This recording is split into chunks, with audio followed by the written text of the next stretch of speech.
not just at their level. Like I've noticed this now in elite sport as well.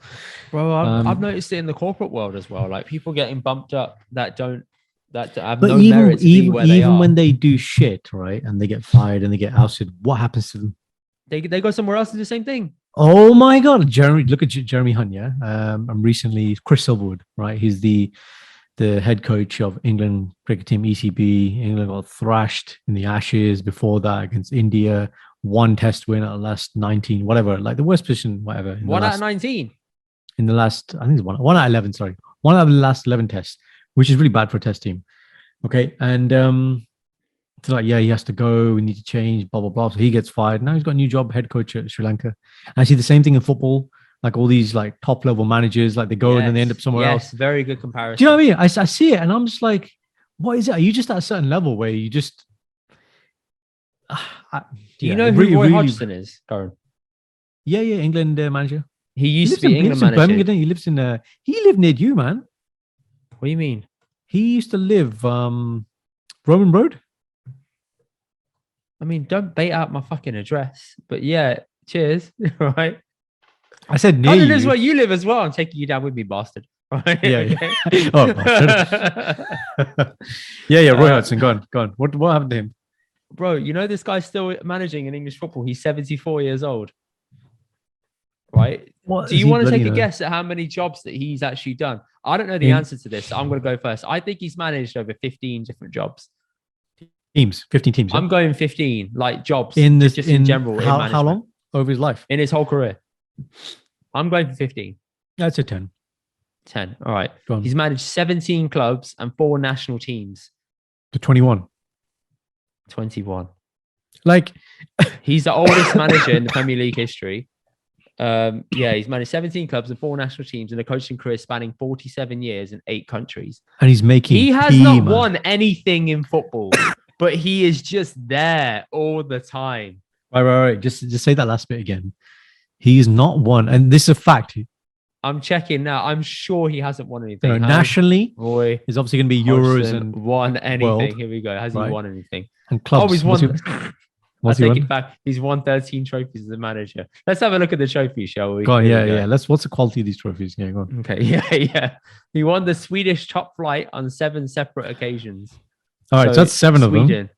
Okay, Sweden is fuck all, man. That's like a farmers league. Okay. Yeah, in football. He won the Swiss language. Cup in So more, 1990.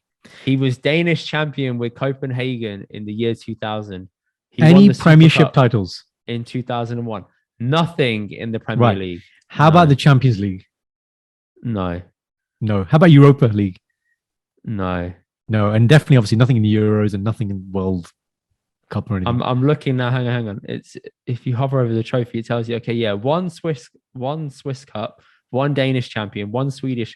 Bro, he just won shit in Sweden and Denmark. That's it. He didn't win anything else. His last trophy was 20 years ago, and this guy's still in football.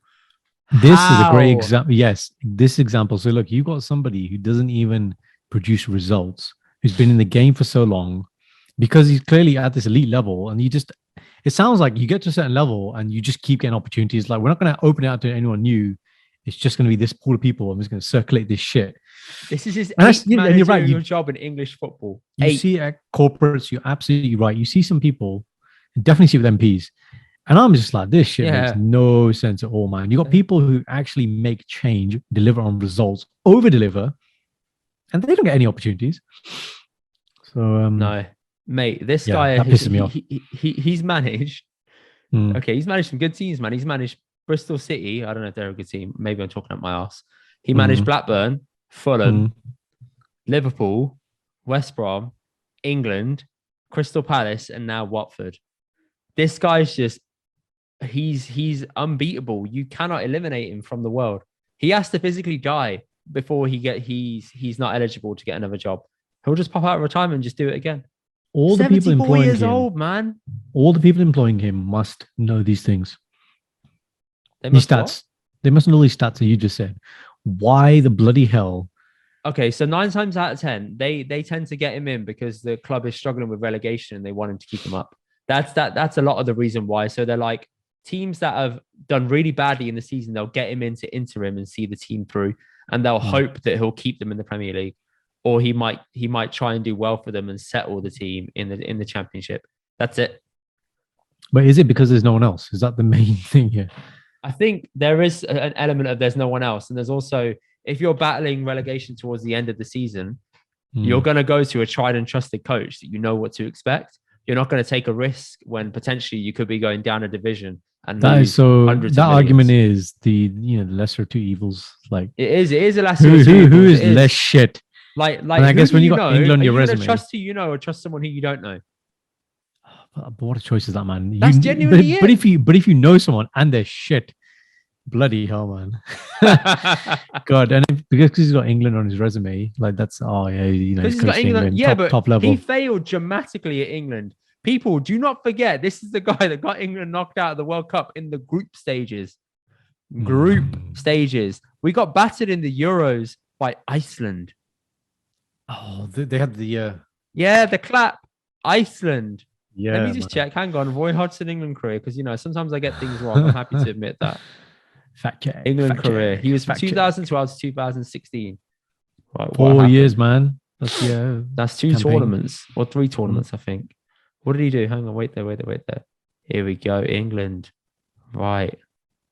Give it. Yeah, here we go. Euro 2012. What did he do? England drew 0-0 with Italy, and we went out 4-2 on penalties. You know what? We've lost so many penalty shootouts. I genuinely cannot remember which one that was in 2012. Cool. Right. Next. World Cup 2014 qualification. So we qualified, we got through. And what happened? We lost 2-1 to Italy in the opening match. We then lost to Uruguay 2-1. We lost to Costa Rica 1-0. That's it. Then we are. And then he said, I don't want to resign. Then in Euro 2016, I don't want to. I'm not going. His exact words were, I don't have any intention to resign. Yeah. Don't call me a prick. My name is Roy Hodgson. Yeah, that's how he talks. I live near Indy. Oh, God, man. Yeah, geez. Don't come near my yard, mate. You're not welcome.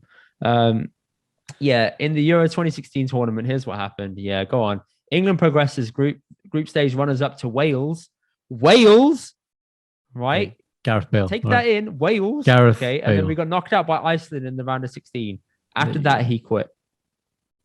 Well, there's no way to go from there, is there? Failed manager. And he still got 2 more jobs after that. Yeah.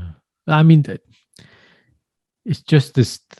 This can't be anybody else, man. And then it just says to me, it's like, am I going to get to a level 1 point where it's just like, well, I can't happen in medicine. It's like, you don't really cure any patients anymore. You don't know. I feel like in medicine, there's much more like if you fail, like if you have gross misconduct, you're out, man. You're fucking done, isn't it? Yeah. There is no gross misconduct in football. It's like, oh, you just did a bad job. Don't worry, mate. Maybe it was the players. Maybe it was the organization. Didn't turn up. The weather, the grass was too long. Yeah. Maybe it was that. Maybe you had too many injuries. Or maybe you just shit. Right? Too many variables in it. Yeah. There's no accountability. Another example of this.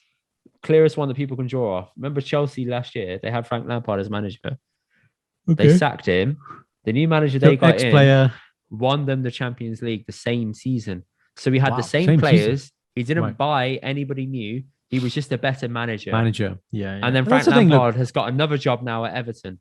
This shows that the system is a little bit screwed, because I get people deserve a second chance, but that is something you can't get past. You've won the biggest you've won the biggest trophy in football after you left the team. Yeah. That's basically complete to that's basically complete level 6,000. You can't come back from that. Just because you're a good player doesn't mean you can be a good man. It's a completely different skill set, man. Exactly. Anyway, we've gone super off track, but going back to this, let's give you one last scenario. Can a doctor relating to the pain a patient is going through genuinely help them? Do you feel like they can genuinely help them or not? If they do relate or don't relate?